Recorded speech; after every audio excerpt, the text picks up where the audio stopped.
Baik, selamat pagi Pak Fahri. Selamat pagi Pak Peter.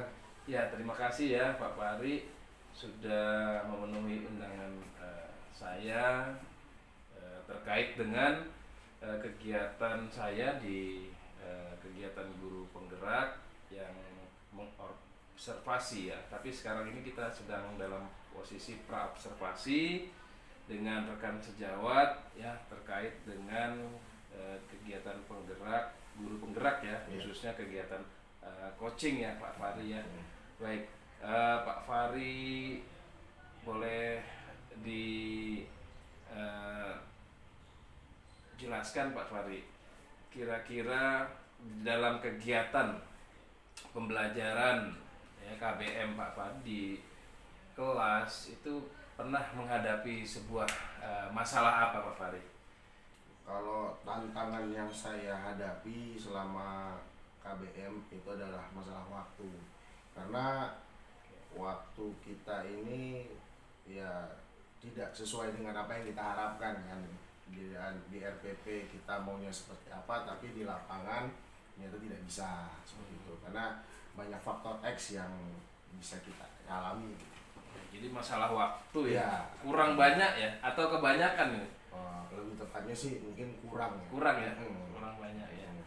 Nah, kemudian Pak Fahri dengan kurangnya waktu di kelas ini, apakah pernah mendapatkan ya solusi untuk mengatasi masalah ini Pak Fahri?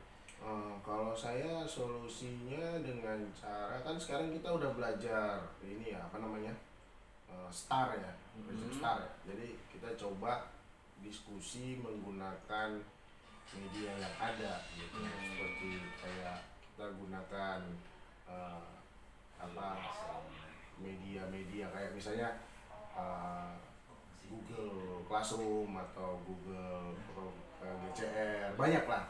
Bahkan kita bisa pakai YouTube atau IG sebagai kan bisa IG streaming kan bisa. IG streaming. Gitu. Jadi kita bisa bisa menjelaskan walaupun kita nggak lagi di sekolah. Oke, ya biasa ya Pak Fahri ya. Nah, begini Pak Fahri, terkait dengan kegiatan Pak Fahri mengajar mata pelajaran sosiologi ya. Di dalam sosiologi ini cukup menarik ya. Kira-kira dalam menyampaikan materi-materi Pak Fahri ini anak-anak kita gimana sih tanggapannya? Anak-anak terutama kelas 10 yang saya ajar ya ini antusiasnya bagus tinggi kan. Karena mereka itu tingkat penasarannya ada seperti itu, walaupun ada ya wajar lah ya, nama juga kita sekolah berdiferensiasi kan berbagai macam karakter. Nah itu juga salah satu hambatannya karena berbagai macam karakter, kondisi ya dari psikologi, ekonomi, macam-macam lah. Itu juga salah satunya juga menjadi penghambat saya selain waktu ternyata. Gitu ya. Baik. Nah, Pak Fahri nanti kan setelah pra-observasi ini kan saya akan melakukan kegiatan observasi di kelas ya. Nah, untuk Pak Fahri sendiri dengan pelajaran sosiologi nanti untuk observasinya ini di kelas 10 ya? Iya. Oke, di kelas 10 ya. Ya, boleh tahu Pak Fahri materi apa yang nanti akan Bapak sampaikan di situ? Kalau saya untuk semester terakhir ini kita akan membahas tentang penelitian sosial. Tentang fenomena yang ada di masyarakat di lingkungan mereka seperti itu. Jadi nanti anak-anak kita coba untuk bisa dapat menjelaskan, terus mengidentifikasi dari rencangannya dulu ya, kita mulai dari rancangannya dulu sesuai dengan sistematika penulisan, kaidah-kaidahnya seperti itu. Artinya memang sudah ada tujuan ya? Iya. Tujuan. Boleh diungkapkan Pak Fahri kira-kira tujuan dari pembelajaran yang nanti Pak Fahri akan berikan ke anak-anak itu di kelas 10 apa saja sih? Kalau saya itu supaya mereka itu supaya bisa mengidentifikasi, bisa mengklarifikasi, terus mereka tuh bisa mengolah hasil informasi-informasi yang dia terima, dia bisa sharing sama kawan-kawannya bagaimana cara melakukan penelitian yang original ya, yang baik seperti itu. Ya, Jadi ada tujuannya yang tadi sudah Pak Fahri ungkapkan itu ya, ada menjelaskan ya di situ. Iya. Menjelaskan, ada identifikasi, Iya. penelitian sosial, Bahkan bahkan klarifikasi. nah menerapkan juga ya. Iya, nanti menerapkan mereka turun hasil lapangan penelitian. untuk melakukan penelitian. Iya. Nah, dari tujuan yang sudah Pak Fahri sampaikan tadi, tentu saja kan ada area-area pengembangan ya, Iya. yang mau dicapai. Apa saja sih kira-kira area pengembangannya itu untuk si anak itu? Area yang saya mau angkat itu adalah bagaimana ya?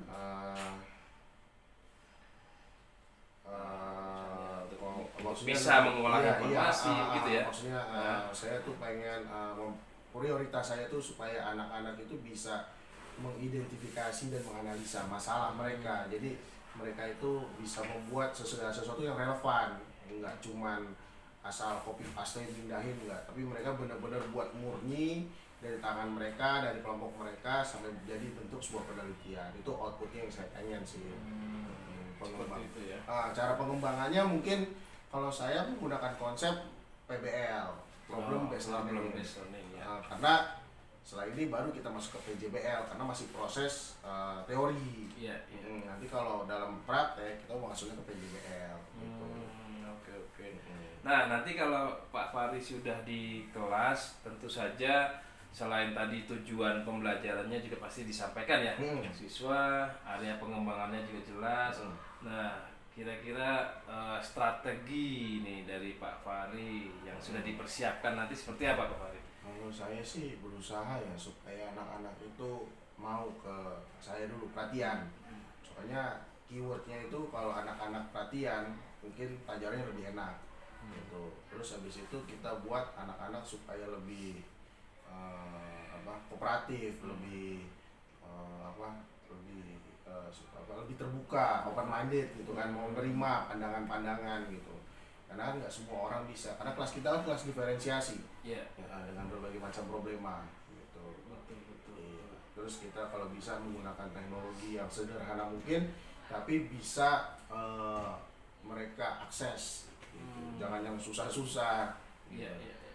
Jadi yang pastinya strateginya tuh bagaimana menarik dulu ya. Perhatian tadi yang Pak Fahri ungkapkan, kemudian ada IT-nya ya, teknologi ya. Teknologinya. Iya. Gambarannya boleh dikasih tahu Pak Fahri. Kira-kira seperti apa sih IT yang bisa dipakai itu?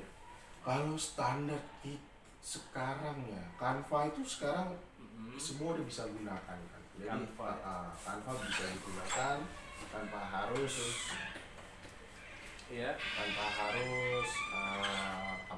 tanpa harus kita nggak harus pakai maksudnya bisa digunakan di mana aja.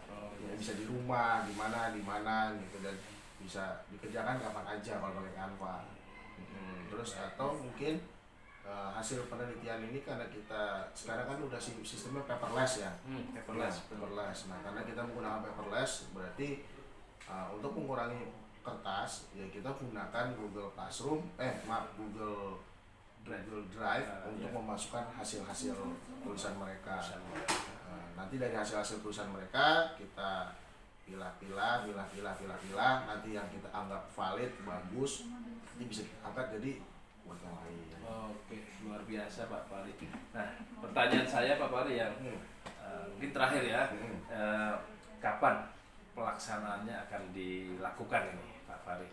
Saya sih besok udah bisa turun. Besok hari Selasa ya, kita udah nanti ya kita Pak Peter ya, kita jam terakhir berarti jam 10 ya. 10. Nanti kita di kelas 10 ya. 11.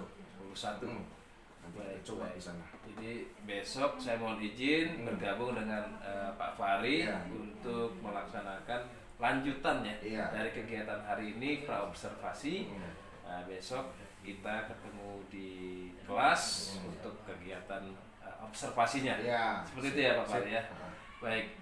Oke, Fahri, saya berterima kasih sekali untuk kesediaan Pak Fahri dalam rangkaian kegiatan guru penggerak ini, yang salah satunya adalah melakukan wawancara, kemudian juga berdiskusi dengan sesama atau rekan sejawat ya, dengan kegiatan pra-observasi hari ini.